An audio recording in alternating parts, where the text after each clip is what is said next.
This is Pet Life Radio. Let's talk pets.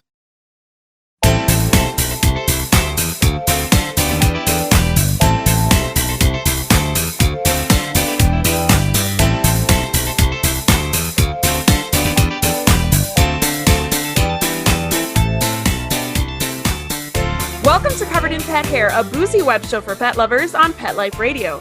I'm your host, Isabel and today I have the pleasure of having a drink and a chat with the Doggie Deeva with a double E. I'll tell you all about her and introduce you as soon as we come back from these messages from our sponsors.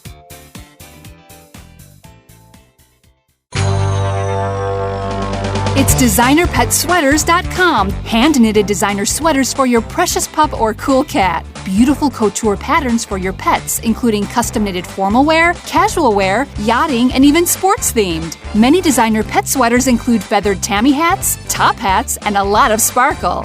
Each sweater includes leg loops, front paw sleeves, and leash opening. Visit DesignerPetSweaters.com to order your four-legged fashions today. Your pets will stay warm for the winter and be runway ready. Large or small, we fit them all. DesignerPetSweaters.com.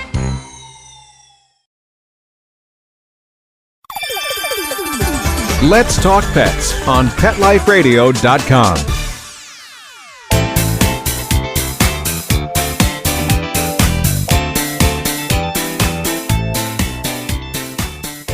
Welcome back to Covered in Pet Hair. I'm your host, Isabel Alvarez-Arada, and today I have the pleasure of having a drink with a pet parent, a dog trainer, an entrepreneur, a dog person, a wino, a former Texan, a current Miamian, wife to Sam, supermom to 3-year-old human named Jack, dogma to 3 very lucky dogs, catma to a cat named Cheddar who doesn't like to be touched, a big city girl that dreams of buying acreage in Georgia. She's the owner of the largest dog training company in Florida.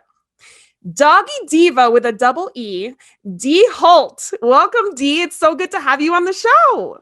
Thank you so much. I'm so excited to be here with you tonight. This is fantastic. I have my wine. It's a great night. Couldn't ask for anything better than letting my husband put my kid to bed. Yes. Let the husbands put the kids to bed. Mine's downstairs, so we're 2 hours behind you. So mine's downstairs doing snack and prepping dinner and dealing with all of that while I'm here having wine with you. Awesome. So you're in Miami, which is my hometown where I was raised. I was there from when I was 3 until I was 18 or 20. I can't remember now. And it looks like it's a breezy, beautiful January night in Miami. It is. We've had quite a bit of cold weather, as you know, by Miami standards, which means below 75. So it's been quite cold the last several weeks. We've had a pretty cold winter. And I think if I had to gauge the temperature out here without cheating, it's probably 68 or 67 right now. So had to bust out the pink sweater, the one of 4 sweaters that I own. Perfect. So it's great. That is awesome. Before I go any further, anybody participating in our drinking game tonight, every time you hear this word, the secret word is Jack. Make sure you take a drink of whatever you are enjoying, but be 21 or over to drink. Make sure you are not drinking and driving, and always drink responsibly. So what are you drinking tonight? So I am actually drinking Sutter Home Merlot, which is one of my 2 staples in my home.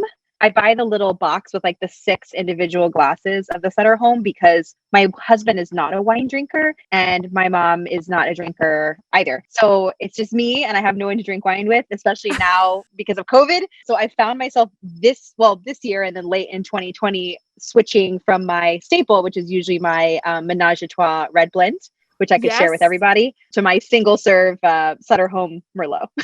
Yes. I feel your pain. I remember those little bottles of wine when I was single because I wanted to have wine, but I didn't want to waste a whole bottle. So I remember my husband's a wine drinker, so long as it's the wines he likes. So tonight I'm actually sharing wine with him. I'm having a Sauvignon Blanc, and it's delicious, and it's an insider tip for you. I'm pretty sure that Kirkland, because this is a Kirkland Sauvignon Blanc, puts Kirkland label on a Kim Crawford Sauvignon Blanc because this is a New Zealand Sauvignon Blanc.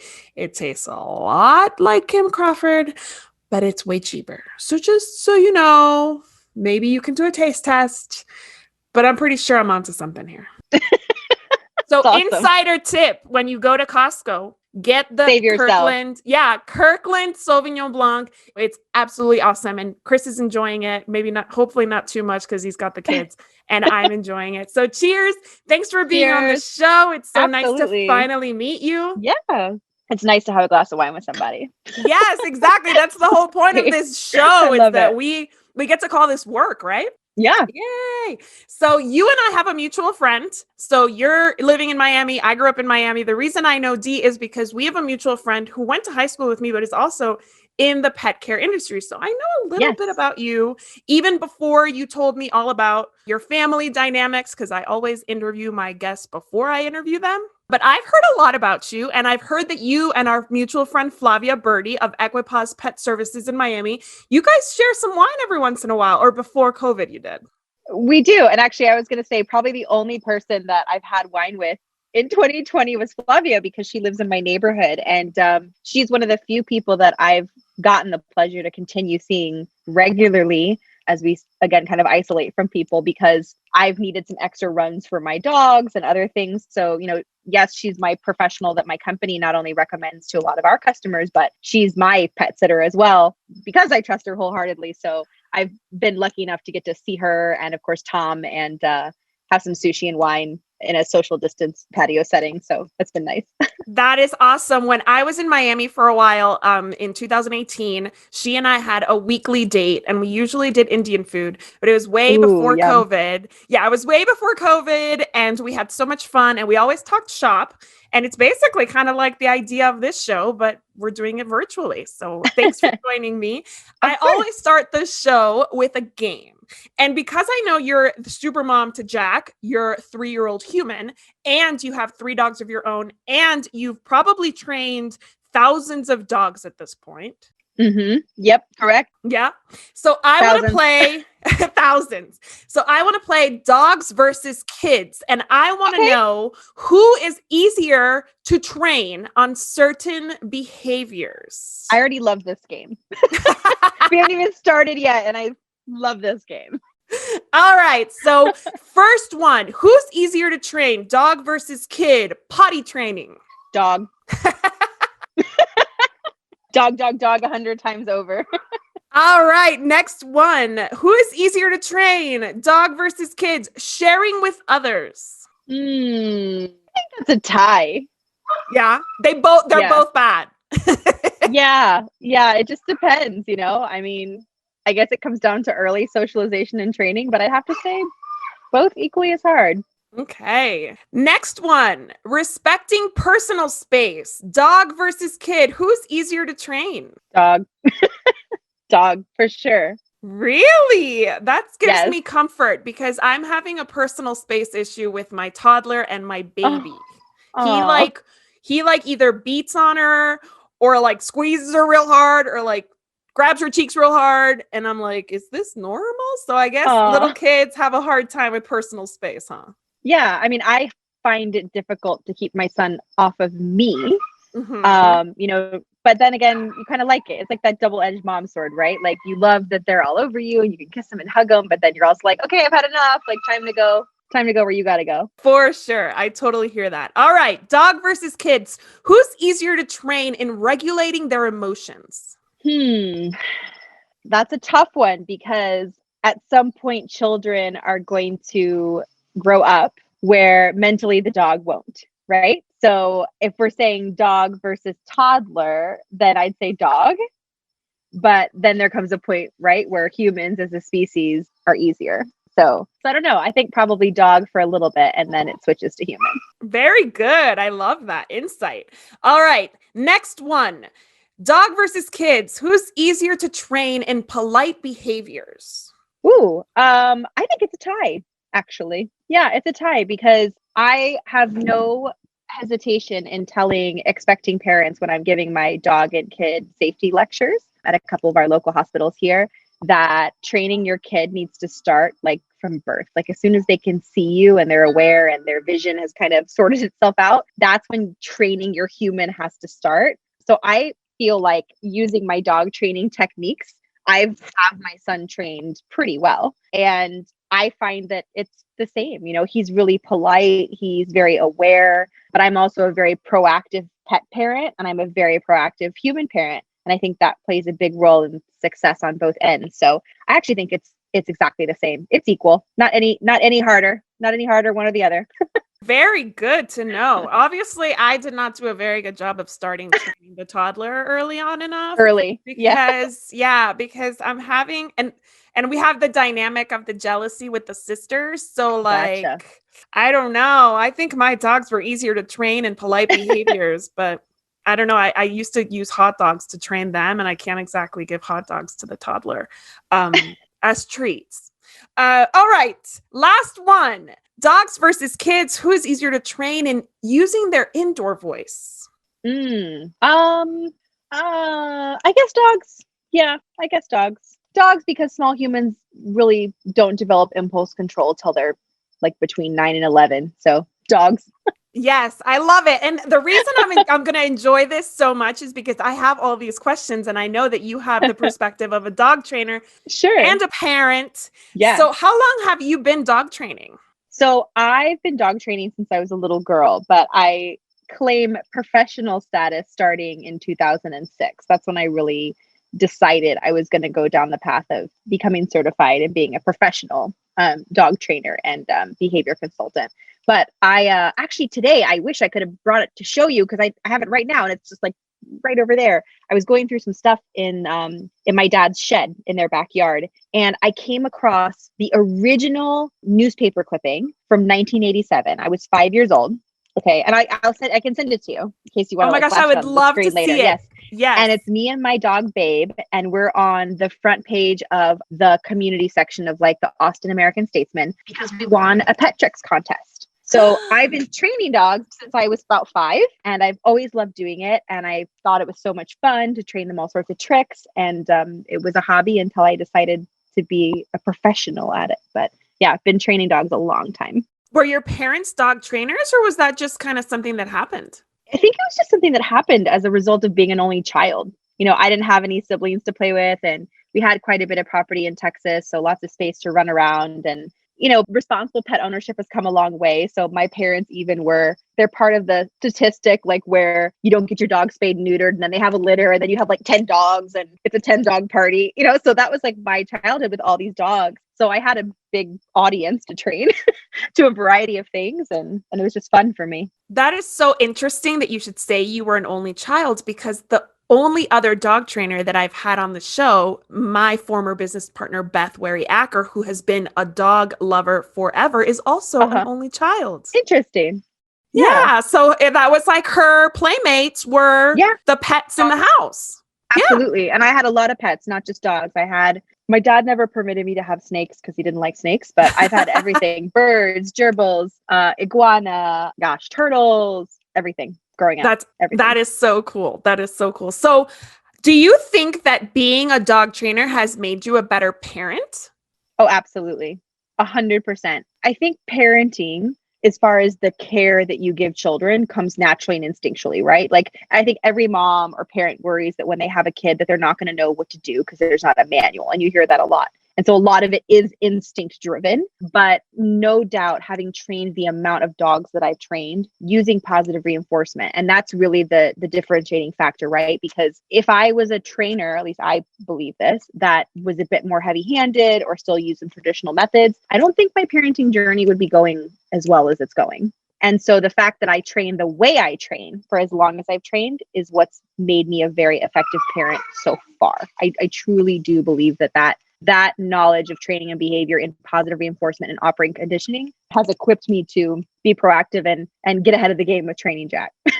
So That's amazing. No, it's true. I'm not a dog trainer, but obviously I've been in the industry for a really long time. And there are moments when I'd say to my husband, it's like dog training. It's the same thing. Like, yeah, you can't yell at a child who's yelling. It's just like yelling at a dog who's barking. Now we're all yelling and it doesn't make any sense, right? Right. And I say all the time, now we're all barking and you're all just barking at each other. Like, what are you even accomplishing? Exactly right. Exactly. Right. So you've kind of given us a little bit of a perspective, but if you could go into a little bit more detail, how do you find parenting similar, both dogs and children? Sure. I mean, I think to be a good dog trainer, right? And even a good dog owner with a training mindset or a training lifestyle, you have to learn and train your brain to be one step ahead. And especially with children, right? You have to, in that split second, be able to assess the scenario and be 5 steps ahead to create the result you want. And so the fact that I've had that much practice is why I don't find parenting difficult. I don't find myself in moments where I'm conflicted, like, I don't know what I should do right now. It just comes immediate. But that's because I've trained so many dogs, and it's the same. Like, there's a behavior occurring, right? Let's just talk about Jack. So there's a behavior occurring. And in that moment, what I say next is going to make or break whether or not we have a meltdown or I can resolve the issue, right? And I've got to calculate, okay, what's the behavior that's occurring? Why is it occurring? Why is it occurring? What motivations are at play here? Does he want to go outside and swing? Is he cold? Is he hungry? Does he want my attention? Like, you got to be able to assess all the motivators. Same in dog training, exactly the same in dog training. And you've got to be able to do it so fast that for a kid, the words that come out of your mouth make an impact, right? Like, make the impact that you want. And I think that's what's hard. Like, you have a 3-year-old, and I think every other parent listening to this can understand it, but your word choice to small humans is so important, because if you say the wrong thing, you've just steered the behavior a whole different direction. That is the key. It's like, you have to think 5 steps in the future of how this is going to go to be able to steer it the way you want it to go. And it's the same with the dog. Like, if I don't want the dog to chase the squirrel in that moment, I have to assess what needs to happen right now to prevent that behavior from happening, and then know what rewards I have available to say, oh, great job. Thanks for not chasing the squirrel. Yeah, for sure. Absolutely. All right. So my next question is, how is parenting different? How is parenting different than training a dog? Well, a dog can't talk to you. So that's the biggest, I think that's the biggest difference. Once you have a dog trained, right? It's trained, and there's not going to be any change after that. You hear the comparison a lot, like, the smartest dog is still not any smarter than a 2 or 3-year-old child. And I definitely think that's true as far as their intelligence level and kind of where they are and what they're capable of, like dogs, emotionally, cognitively. So once the dog is trained, you're done. That's it. And a human, on the other hand, is in a constant state of evolution and growth. So you could have your human trained in the phase you're in right now, but you still got 15 years to go. So that's an evolution, and with that in mind, of course, like, you need to set a really good foundation, because your training journey is so much longer as a parent compared to a dog, which, if you start at 8 weeks old with a puppy, I would say you're pretty much done by the time that dog is 13 or 14 months old with foundation training and manners. So, and that's if you're a busy person, right? Like, maybe you could get it done faster, but me personally, I have some, how old are they right now? Like 15 or 16-month-old dogs, like my 2 border collies. They were baby puppies in August of 2019. And I feel like just now I'm like, oh yeah, like, they're awesomely trained. And it kind of just happened because it was like a little bit every day. It's not like I'm training them now. It just happened, right? So it takes about a year to train a dog organically, a little bit every day, and definitely different because the human's going to take longer and it's going to disagree with you. Not that dogs can't disagree, but it's not the same as when, kids learn to play on your emotions. And that not only has a biological impact on us as parents, because they're not manipulative, but they can pull at your heartstrings. So it's like a whole other, dogs can't, maybe some people would say they can, but I would say dogs can't play to your emotions the same way that your offspring play to your emotions. As a parent, like, that's tough. It's tough to overcome sometimes. It is. Yesterday, I almost tripped over one of Noah's toys, and I was kind of keeping it together because it hurt and I really wanted to yell, but I was trying not to yell. So I said to him, you really have to be more careful with your toys. And he looked at me and said, just walk around it. He's 3. And I was like, excuse me? Yeah. But he's my offspring. So like, this is why he has a sass mouth, because I do. So he probably learned it from watching me. And then I would say, actually, Noah, that's a great observation. Like, you're correct. Like, I should have been more careful where I was walking, and I should have walked around it. Like, actually, Noah, you're a genius. Like, thanks, Captain Obvious. Obviously, I should have walked around it. My bad. Like, and when I think about the answers that 3-year-olds give you, like, give us, right, as parents, they're freaking brilliant. Like, it's just it's authentic. You're like, oh, be more careful. And they're like, well, you be more careful. Basically, yeah, that's exactly how the conversation went down. And I guess we'll call him brilliant, for lack of a better word, for sure. Okay, so I want to dig in deeper to find out what you do for families who are looking to adopt a dog. And we're going to do that as soon as we come back from these messages from our sponsors. Take a bite out of your competition. Advertise your business with an ad in Pet Life Radio podcasts and radio shows. There's no other pet-related media that is as large and reaches more pet parents and pet lovers than Pet Life Radio. With over 7 million monthly listeners, Pet Life Radio podcasts are available on all major podcast platforms. And our live radio stream goes out to over 250 million subscribers on iHeartRadio, radio.com, TuneIn, Stitcher, and other streaming apps. For more information on how you can advertise on the #1 pet podcast and radio network, visit PetLifeRadio.com/advertise today. Let's talk pets. Let's talk pets On Pet Life Radio. Pet Life Radio. PetLifeRadio.com.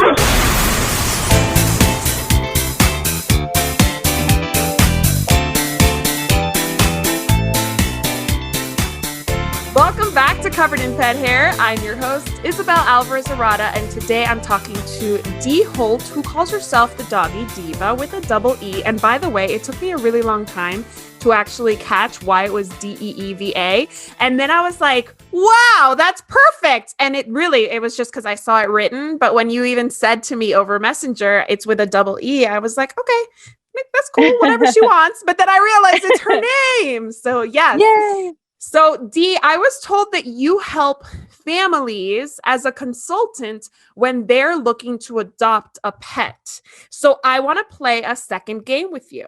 And I want you to tell me right fits. Okay. So when you're looking with a family for the perfect pet, what you would recommend for each of these situations. Ready? Ready. Perfect. All right. Right fit. What is the ideal pet for a family that is expecting a baby? None. You crazy? Don't get a pet when you're expecting a baby. Actually, my friend last night, who's a rabbi, is like, he was just telling me some jokes, and he's like, that's like the worst thing you can do, right? Like, I'm about to have a baby. Let's get a puppy. Like, no, let's not get a puppy. Yeah, I'd actually say none. Like, I really don't advise that. Have your baby, start your family.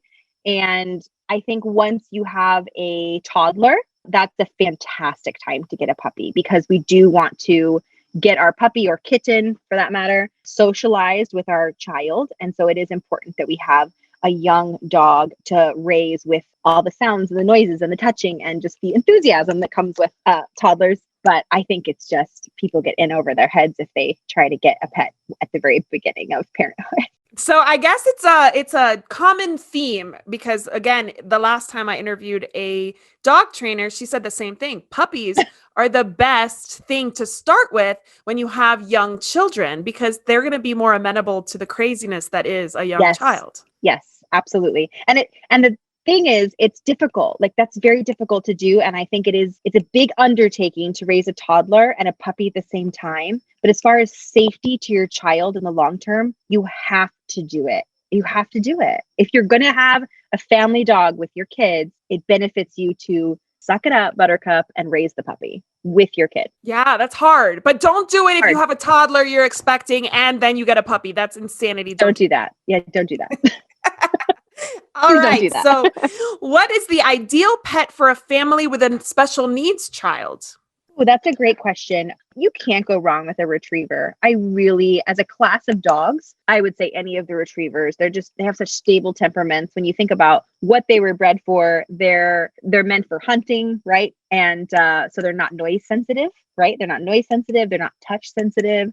They're not really that temperature sensitive. Like, they're just not sensitive. They're very stable. And so they can handle a special needs child, especially. So retrievers, I feel like you can't go wrong with in a home with special needs. And I would avoid herding breeds because they tend to be a bit more easily stimulated by noise and movement. And it's not a good idea to, in my opinion, to mix herding breeds. But remind me, are we talking about dogs specifically or pet? Dogs, right? Pet, any pet. But Pet. I mean, Okay. obviously you're the dog expert, but if you say Yeah. a dog's not the best thing, then what would you recommend?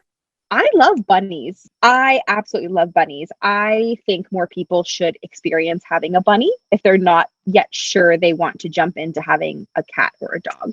And you can get a large enough bunny that it's not so fragile. But bunnies are so intelligent. I train a lot of different species. So I love training bunnies, and they're very emotionally connected.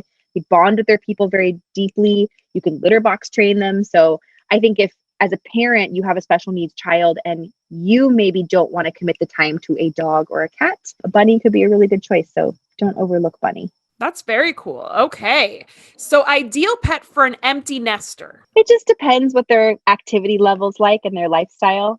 I do think cats are excellent companions. I train cats as well, and I have cats. And if they're socialized early, they are lovely. I think a lot of people have this misconception that every cat hates strangers and hides under the bed when people come over. But you get those behaviors because the cat wasn't socialized properly. But a very well socialized kitten is a very confident cat that is social, approaches people, can ride in the car and go to the vet, isn't stressy, right?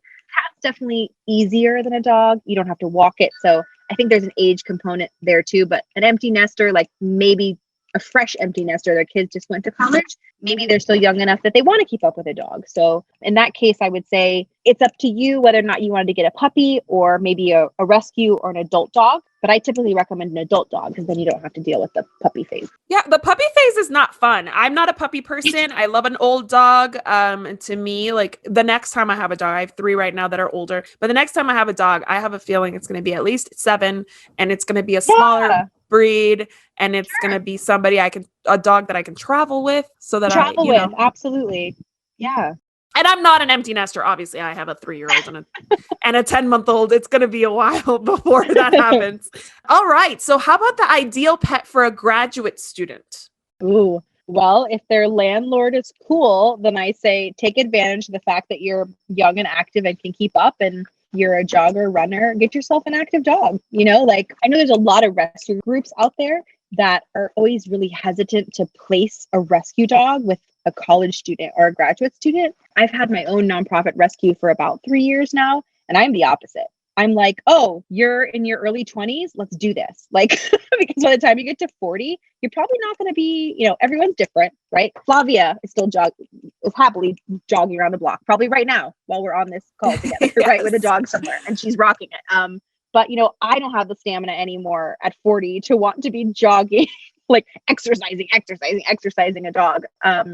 So I think an active dog is great for a graduate student, but they have to have an off switch so that when that person's in class, the dog can just chill. And that's something that a rescue group could tell you, or a breeder could tell you. You want an active dog, but one that also knows how to self-entertain for the times you can't be there. That's awesome advice. And actually, I was a really good pet parent at 24, 26, whatever. I was so dedicated, and because I had the time, and I know that Titan, my old guy, is probably wishing we could go back to those days when he was my main focus, So it's definitely a good time to I guess, take on that responsibility. Yeah, I agree wholeheartedly. Awesome. Okay, last one. Ideal pet for someone with mobility concerns.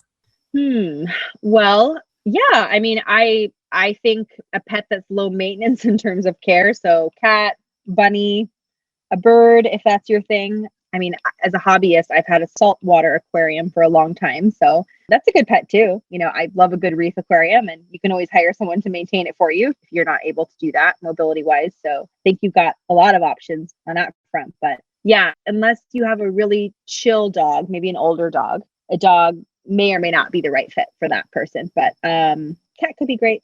Yeah, absolutely. And there are, I know many, because I used to be in the pet sitting industry, there are many pet sitting services that will go scoop litter boxes for people with mobility issues, who would clean cages and such. So I'm sure there are aquarium experts that will go and do this. Sure. Aquarium. Absolutely. Okay. So thank you for playing that game with me. I think I learned a lot, actually. So I like these games because I think they're fun, a fun way to learn. Yeah. So tell me how adoption consulting works, because as far as I'm concerned, I never considered that an option until Victoria Stilwell shared on her page, Victoria Stilwell, if you don't know her, she is a British dog trainer who used to have a show called It's Me or the Dog. And she has a training academy now. And I follow her on social media. And she shared that an article about adoption, and she shared that we should find a consultant, a dog trainer that does consulting for adoptions. Yeah. And I had no idea that existed. So how does that work? Sure. So I do what's called family pet selection. That's what I call it, right? So whether you want to adopt a shelter dog or a shelter puppy, or you want to purchase from a breeder, if you happen to learn that that's a service that, professionals do, which most of us do. So definitely ask, like anyone listening to this, find a trainer in your area and ask if they do family pet selection. We can go with you to the shelter. And I do this all the time. Once I get to know the family, I know who all the players are. I know what their schedule's like. I know what their activity level's like. And I ask them, what is it that you want to do with your dog? What does that life look like to you? And be honest. And it's okay if you're so picky and you have like this, I want to know that, because with my 15 plus years experience in behavior and training, I need you to be really detailed so that I can make a good match for you. And we will literally walk through the shelter. They'll book me for like a 90-minute behavior consult, pay my normal rate as if I was training a dog, right? To meet them there and do it. Any dog that interests them, they say, oh, I want to meet that one. We'll take them out. We'll go into the play yard together, and I'll basically just assess that dog live for them. And if I feel like there's any red flags there that I'm like, this could be problematic based on what you're looking for, then I am there on the spot to say yay or nay. So they can pick any dog they want from the shelter based on appearance, which is what most people do, right? They walk around, they go, oh, that one's cute, I want to take that one out. And then I either say yes or no.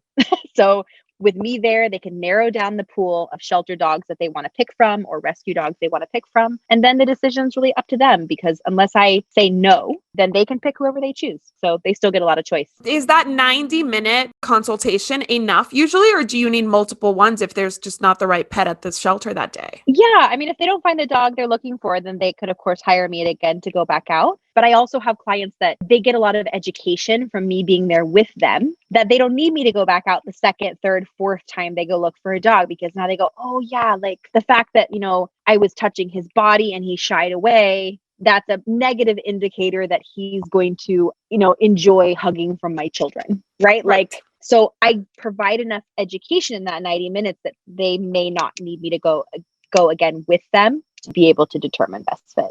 That's amazing. And so do you ever find in that 90 minutes that you were able to find a good dog potentially, but that the family was not really ready for this commitment? Has that ever happened? No, I mean, we definitely have found dogs like in the first consult where people are like, oh my God, I'm in love and this is the one. And I'm very proud to say that I don't think I've ever, at least not been made aware, if anyone that's hired me for that service has had to surrender their dog for any reason. Like, I mean, when you're dealing with a behavior consultant that has a decade or more experience, I would hope at that point they know enough to be able to know what they're doing, So I think we have pretty good success, and people know what they're getting themselves into. And I've even had people call me like for my, my rescue group for my dogs, that I end up having to tell them, I would love to have you as an adopter someday, but I don't think now is the right time. And I've had adopters that are great and accept that and then contact me in a year's time, so I will also be honest with someone if I don't feel like now's the right time to get a dog. And that could be because they have too many small children, to look after. And I just don't think they're being realistic with their time. Or maybe they have a senior age dog that I think, based on what they've told me about that dog, is going to be too annoyed to have a younger companion, so yeah, I mean, it's not every person who contacts me for that service is going to be a good fit for that service either, because I just don't think they're ready.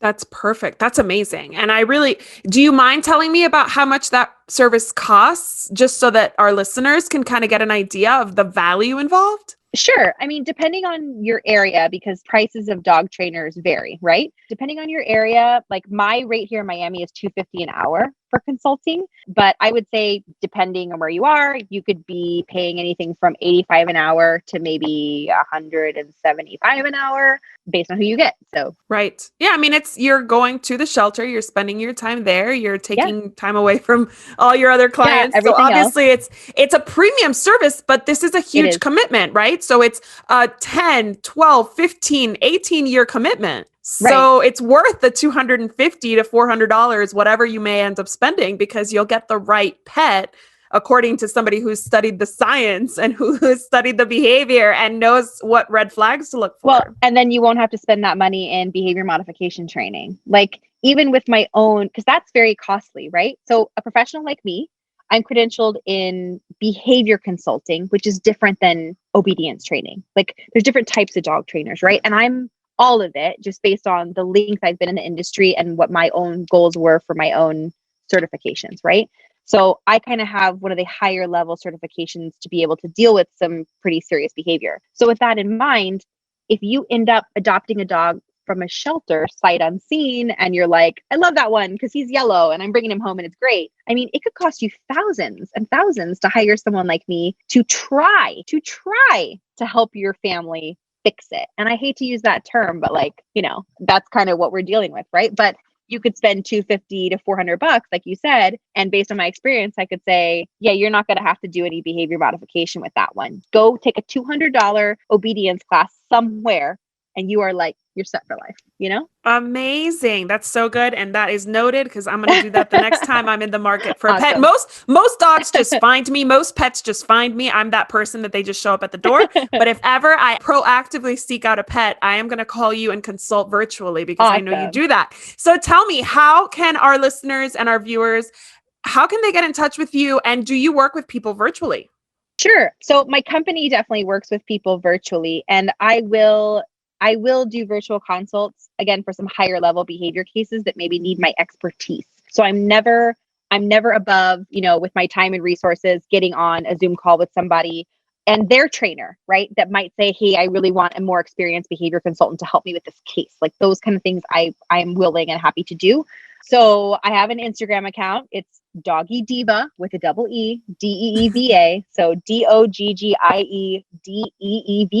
And if you follow me there, you'll see my dog tips and my kid and all the dogs that I'm raising for people, because I do puppy raising. And then, I'm on Facebook too. I have a public profile. So people are always welcome to follow me there. Private message me if they have a question. I do my best to respond to everybody in a timely manner. And I'm even happy to help people find professionals in their area if they don't know what they're looking for and they just need me to help them find the right person near them. Awesome. And what is the name of your company in Miami, if there's anybody local to the area? Sure. It's called Applause Your Paws. And we're located in the Bird Road Warehouse District, which is just east of Tropical Park off the Palmetto Expressway. That is my old stomping grounds. I grew up right off Bird Miami. Road. Yes. Yep. Yes. My house was on Bird Road and 67th Avenue. Oh that my was gosh, my childhood home. So you could throw a rock at the Applause Your Paws Canine Training Center. Yes, and actually my dad had a warehouse in that same similar area. So I'm very familiar with your area. So thank you, Dee, so much for taking the time to chat with me today. I know you had to move mountains to be here, because as a mom, that's what it takes to have a moment to yourself, to have a drink with a colleague. So here's to you for all of your expertise, all you've shared with us today. Here is cheers to you. Cheers. And here is to our executive producer, Mark Winter, for making this show possible, to our viewers on YouTube and our listeners on Pet Life Radio. Here's to a life covered in pet hair, because there's no better way to live. Cheers. Cheers. If you want to learn more about Covered in Pet Hair, please visit coveredinpethair.com or petliferadio.com. Thank you for watching, and we'll see you next time. Let's Talk Pets, every week on demand, only on PetLifeRadio.com.